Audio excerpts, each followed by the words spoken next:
योगीन्द्रमीशं बहुरोगिवैद्यं श्रीमद्गुरुं नित्यमहं नमामि। श्रीमद्गुरुं नित्यमहं नमामि।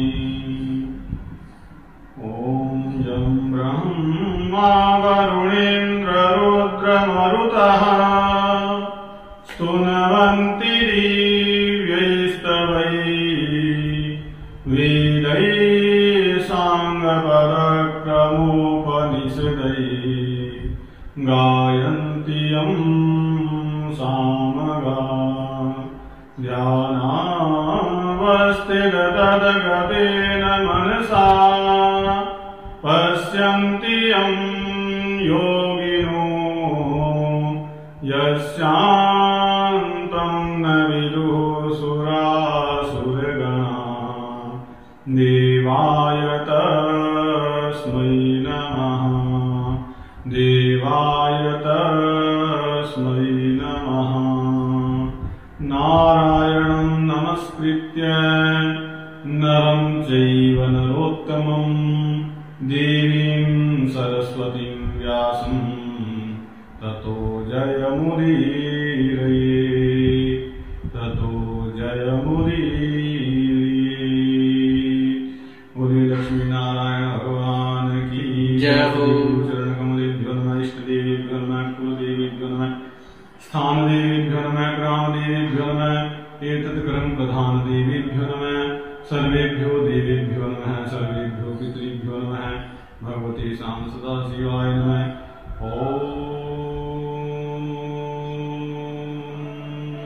कार्तिक मास की जय हो। बोलिए अपने अपने गुरु महाराज की जय हो।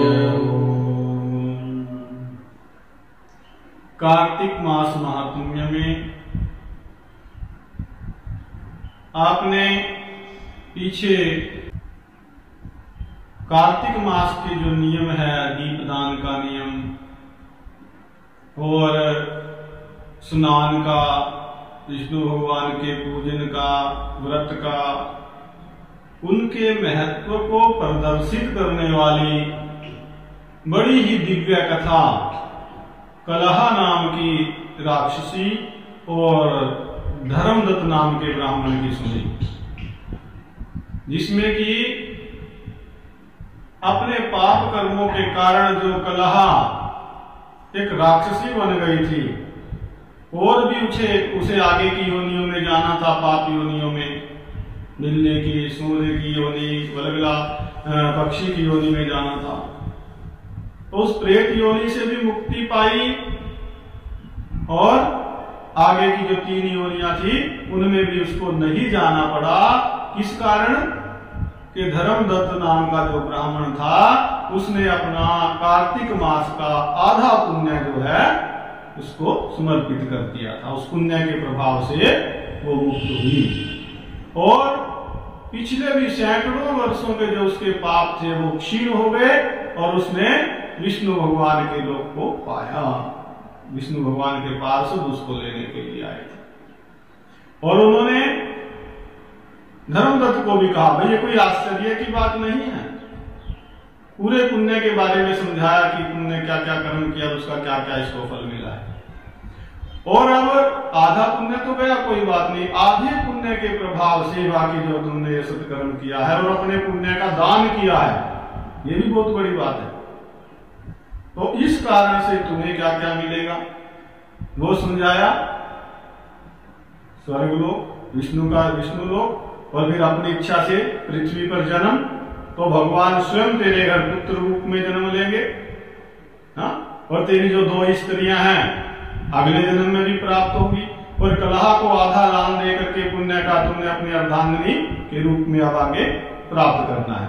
अर्थात अगले जन्म में तुम्हारी 3 पत्नियां होगी, 2 ये और तीसरी ये जो कलहा थी ये भी धर्म पत्नी के रूप में होगी और तुम्हारे घर में जो है श्री राम जी जन्म लेंगे और आप दशरथ नाम से विख्यात राजा होंगे। तो इतना पुण्य जो है बताया।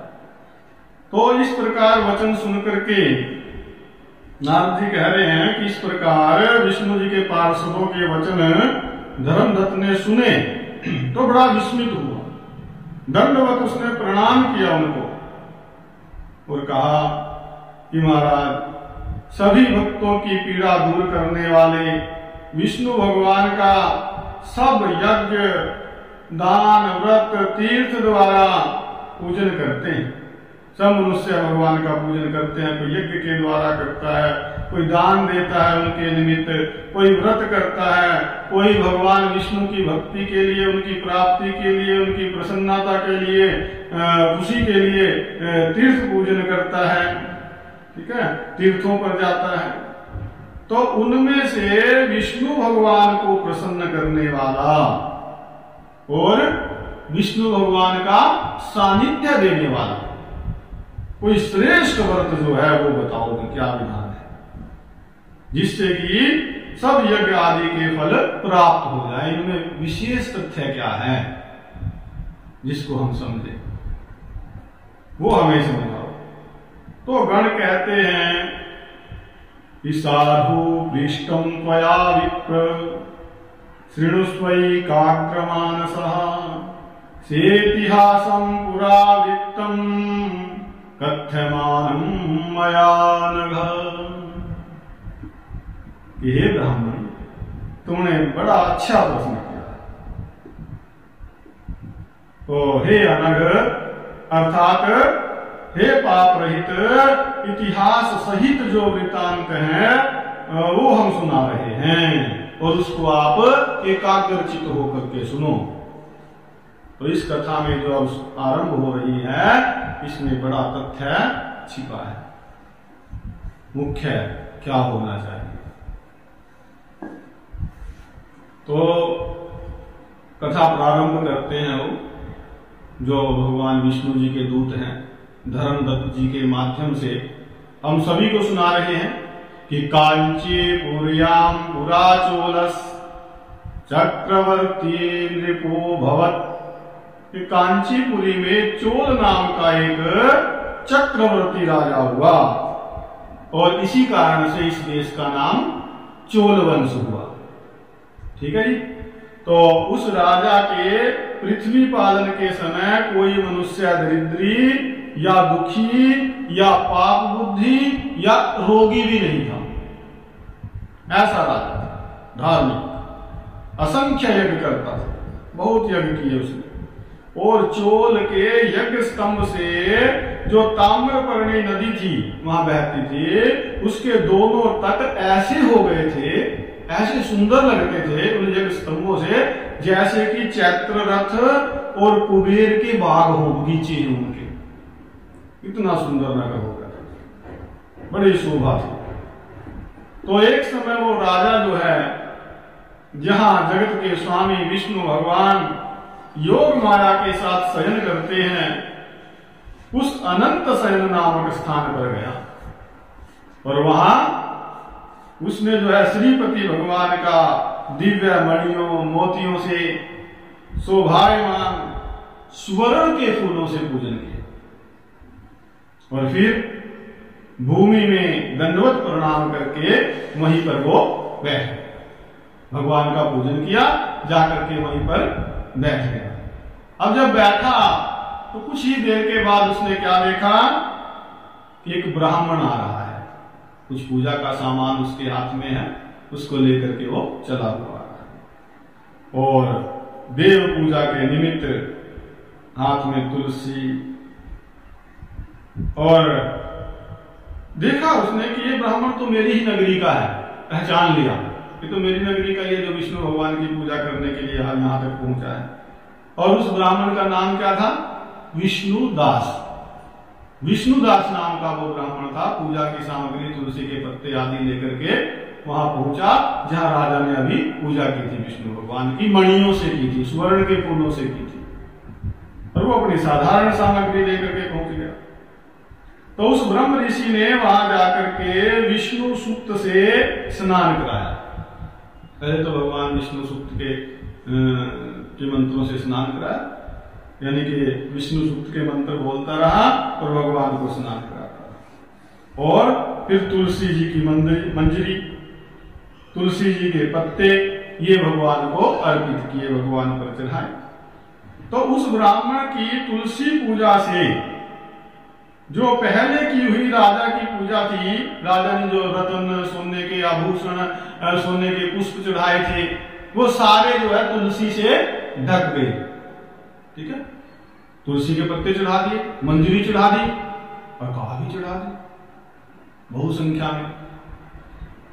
तो जब देखा कि मेरे तो रत्न, मेरी मणियां सारी ढक गई हैं, तो राजा जो है क्रोधित हो गया, गुस्सा आया राजा को, और आवेश में आकर के वो कहता है, क्या बोला कि माणिक्य स्वर्ण पूजा शोभाध्याया कृता मया विष्णु दास कथम सेयम आछन्ना तुलसी दलहि विष्णु भक्ति न जानासी वराकोसी मतिर्मम। क्रोध ने बोला कि माणिक्य और स्वर्ण से की हुई मेरी पूजा उनसे तुमने जो है तुलसी के दल से, तुलसी के पत्तों से क्यों आच्छादित कर दी। अर्थात तुमने मेरे रत्नों को जो मैंने भगवान पे चढ़ाए हैं उनको तुलसी के पत्तों से क्यों ढक दिया। और गुस्से में कह रहा है, कहता है कि तू विष्णु भक्ति को नहीं जानता, तू तो ढोंगी है। उसको पता है, राजा भी जानता है कि ये पूजा कर रहा है, लेकिन मन में दुख है, तो अच्छी बात भी बुरी लगती है। दुख क्या है, वे जो मैंने रतन चढ़ाए थे वो ढक दिए, वो दिखाई नहीं दे रहे हैं। ठीक है, इसलिए उसकी अच्छाई भी उसको अब बुराई लगती है। अगर राजा ने पहले उसको ना चढ़ाया हुआ होता, कुछ राजा क्रोध में ना होता, तो समझता भी हाँ कैसा अच्छा ब्राह्मण है, यहाँ आया तुलसी के पत्ते भगवान को समर्पित किए, मेरी तो नगरी धन्य हो गई। लेकिन ना, कुछ सूक्ष्म अभिमान था अपने रत्नों का, जुड़े हुए थे उससे, और जो सोना चढ़ाया था उस धन का, तो इस कारण से क्रोध था। और क्रोध में तो अच्छाई भी, अच्छी बात भी बुरी लगती है। तू नहीं जानता पूजा पाजा करना, तेरे को नहीं भक्ति पता भगवान की, सारे रत्न ढक दिए तूने, तुम विष्णु भक्त नहीं है, ढोंगी है तुमको। तो अब वो ब्राह्मण था, अगर वो भी हाथ जोड़ के नम्रता से, शांत भाव से बैठ जाता, कोई नहीं महाराज जी, समझता कि राजा है, कोई इनका आदर सम्मान करूं, उठा के एक तरफ रख देता ना। जब उसने ढोंगी कहा तो उसने भी राजा का गौरव नहीं माना। गौरव होता है ना, राजा का कोई विशेष सम्मान नहीं माना, क्योंकि उसको अपनी भक्ति पर पूर्ण विश्वास था। उसने रत्न नहीं देखे, उसने सोना नहीं देखा था, उसने तो भगवान को देखा और तुलसी पत्र जो उसके पास थे श्रद्धा से समर्पित कर दिया। इस कारण से उसने राजा की बातों पर ज्यादा ध्यान नहीं दिया और ना ही उसका गौरव। लेकिन जो उसने वचन कहे थे, फिर भी उसके वचनों का उत्तर उस ब्राह्मण ने दिया, उसका गौरव ना करते हुए, सम्मान ना करते हुए। क्या कहा कि राजन, तुम भक्ति को नहीं जानते, ये तुम इस प्रकार बोल रहे हो जो क्रोध में, ये गर्व है, तुम्हारी राज्य लक्ष्मी का तुम्हें गर्व हो रहा है। और तुमने व्रत कितने किए हैं?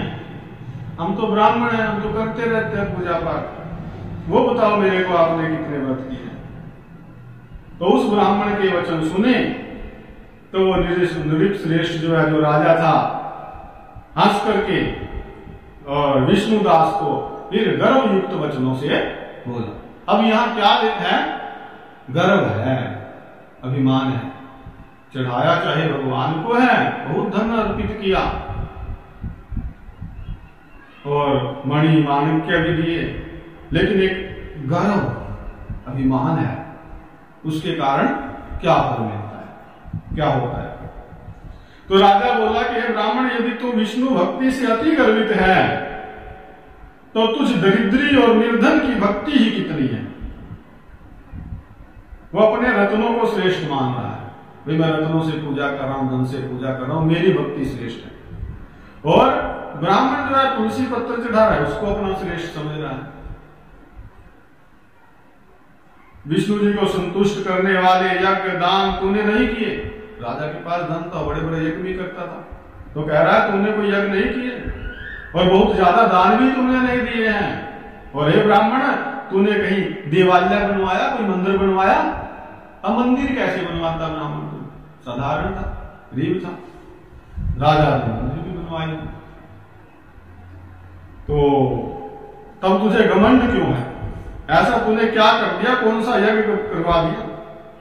हे ब्राह्मण, इस समय सब ब्राह्मण मेरा वचन सुने। और भी जो लोग थे उन सबके सामने पे उसने कहा, राजा ने, कि सब मेरा वचन सुनो कि अब तुम सारे देखो कि विष्णु के साक्षात्कार को ये ब्राह्मण अथवा मैं कौन प्राप्त करे।